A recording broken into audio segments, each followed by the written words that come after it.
The road to success is through commitment and through the strength to drive through that commitment when it gets hard. And it is going to get hard, and you're going to want to quit sometimes, but it'll be colored by who you are and more who you want to be. You can only have two things in life: reasons or results. Notice, reasons don't count. Folks will always point out reasons on why they're not living their dream, on why they're not manifesting their greatness. They will always be able to point those things out, but none of those things count. The only thing that counts are results, and results don't lie, ladies and gentlemen. They tell it all. Judge a tree by the fruit that it bears, not the ones that it might talk about, not the ones that it might wish for or think about or affirm about, but the fruit that it actually bears. So let us look. I think that all of us are committed. But I think that some of us are producing results in our lives that level of commitment brings that we particularly don't like or find distasteful. I don't think that as a participant in life, you cannot be committed. You're either committed to mediocrity or you're committed to greatness. You're either committed to being productive or you're committed to being non-productive. You're committed to being happy or you're committed to being unhappy. See, whatever you're doing, however you spend your time, that tells you who you are. So think about what it is you like to create in your life experience. Once I look at how you commit your time, once I do an evaluation on how you spend your time, I can tell you exactly what you're committed to. People that say they have dreams or want to open a business or want to do something differently than what they're now doing, they don't like their jobs, they're unhappy, they're unfulfilled. People who say they want to improve their income level, look at how they spend their time. How they spend their time, the commitment of their time, how they use that will really tell the truth.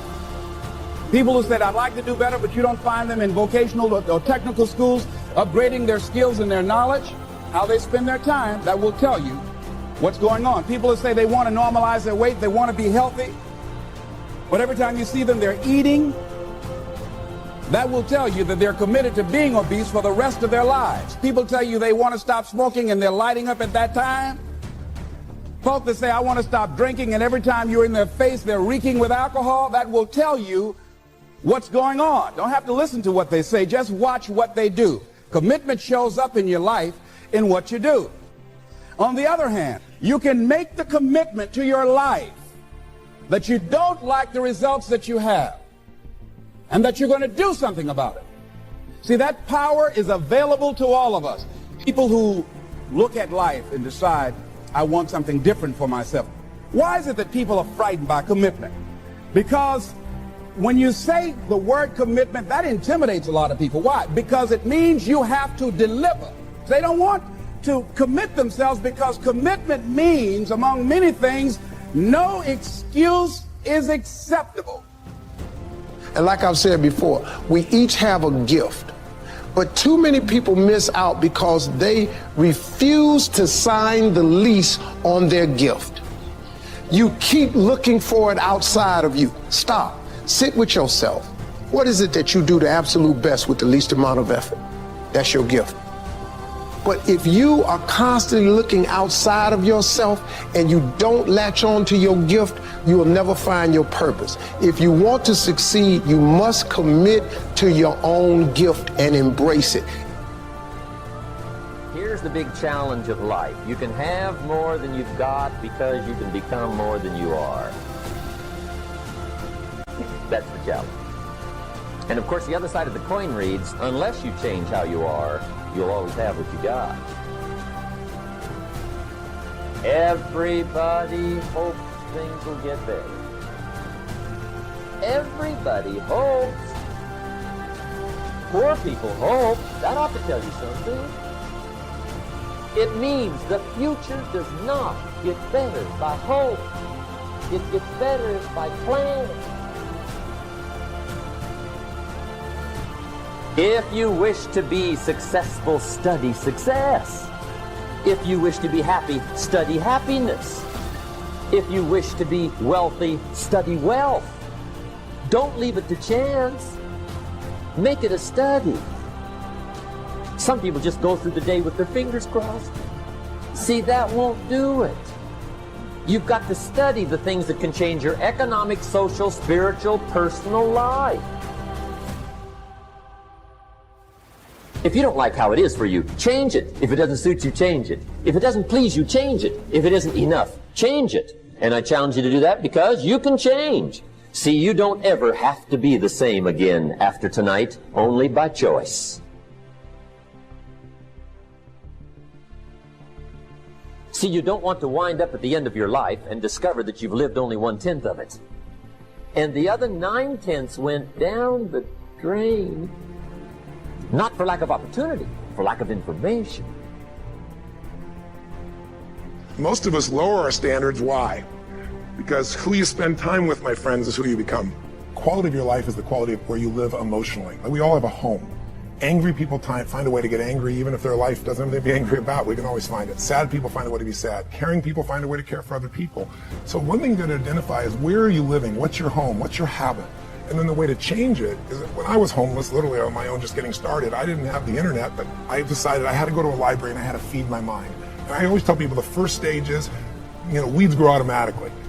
One of my teachers taught me, he said, every day stand guard at the door of your mind and feed it something good. Because if your worst enemy puts sugar in your coffee here, you're fine. If your best friend by accident trying to help you puts some strychnine, you're dead. So if you feed your mind every day, 30 minutes a day of reading something, hearing something. Second, you got to strengthen your body. And the reason, Pierce, is fear is physical, right? So is stagnation, so is numbness, so is sadness, so is rage. And when you go in and change your body by an intense workout or a run or even an intense walk and the blood's flowing through you, science has shown it instantly changes your biochemistry. And now your mind and body are working together. Third thing, all these people did in common, if you watch, they found a mission bigger than themselves. Yeah. Something that they want to aspire to that was worth more than their pain. And then the fourth thing is, you got to find a role model. You heard it with Nick. Almost everybody finds a role model that makes it real. Yeah. When you get a role model, it becomes real to you if you get a plan, you get a goal plan, and you take massive action. And the last step, number 5, there's always somebody worse off than you are, I don't care what you've done. So if you can go help somebody worse off, you put your life in perspective. And it also reminds you life's not about me, it's about we. I always tell people.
The secret to a great life, the secret to living, is giving. And when you realize there's something in you still to give, even if you lost your legs, even if you've been through a horrific financial situation, your life can improve, but more importantly, have a meaningful life, because your life will contribute to other people.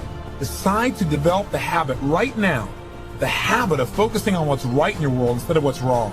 The habit of focusing on what you do have instead of what you don't have in a situation. And as basic as that is, and as well as you know it, you've got to make it a habit, because those habits form the chain of your ultimate character, of who you become and how you end up living your life. We've got to condition ourselves, because if we don't, we'll go back to the automatic state that most people live in today's society. The way to develop the habit is to go on a mental diet. It's that you immediately do not allow yourself to hold a negative feeling, a negative thought for 7 straight days, day and night, even when it gets tough, even when somebody disappoints you, even when you get frustrated, even when you give your all and it still turns up lousy. Listen, if all I did was rant and rave on this tape and you didn't listen to anything else I said, but you took on this 7-day challenge, you can't believe what it'll do to your life. If you get yourself in a state of certainty that this is going to work, I'm going to find the way, and if this doesn't work, I will make the way, then you tap a lot more potential. And when you're certain in your potential, you take massive action. When you take massive action, you really believe in something, you get great results. When you get great results, your brain goes, see, I told you I was a stud. People tell me all the time, oh, I'm skeptical or I'm pessimistic. I said, no, you're gutless. It takes no guts, it takes no courage to be a pessimist, to say it's not going to work, to try to find out what's wrong. What's wrong is always available. It's always what's right. So I'm not into positive thinking, but I am into intelligence. And intelligence says, see it as it is, don't make it worse than it is. The only way it gets better is if you can see it as it is. Don't make it worse than it is. Don't try to make it so it's impossible to change. That's not true. It's not true at all. The second mandate, I think, to changing anything in your life, to believe in your life, is once you see it as it is, not worse than it is, then you got to see it better than it is. Because that's the thing's missing from most relationships. There's no vision. I mean, without a vision, people what? Perish. And when a relationship has no vision for greater than where they are, that relationship is going downhill, if not destroyed. I believe that every relationship, every part of life, every part of a human being needs a compelling future. If the future's not more compelling than today could be tough, but if the future's compelling, we can get there. I'm saying...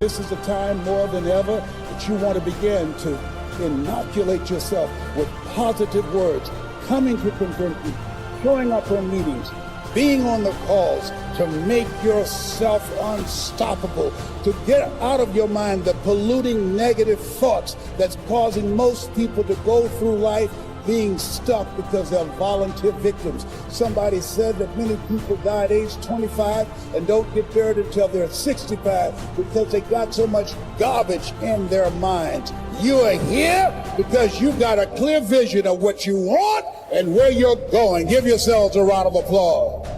Come on, bring your energy level up. Yes, yes. You want more. You want more. You're different. You're different than everybody else. Don't worry if they don't get it. Don't try and convince people to do this business. A person convinced against their will is of the same opinion still. You are not like everybody else. You can walk outside and find pigeons, but if you're looking for eagles, it's going to take you a minute. You are different. It's lonely at the top. How many of you know it's lonely at the top? Raise your hands. It's lonely at the top, but you eat better. That's what I'm talking about. You're different.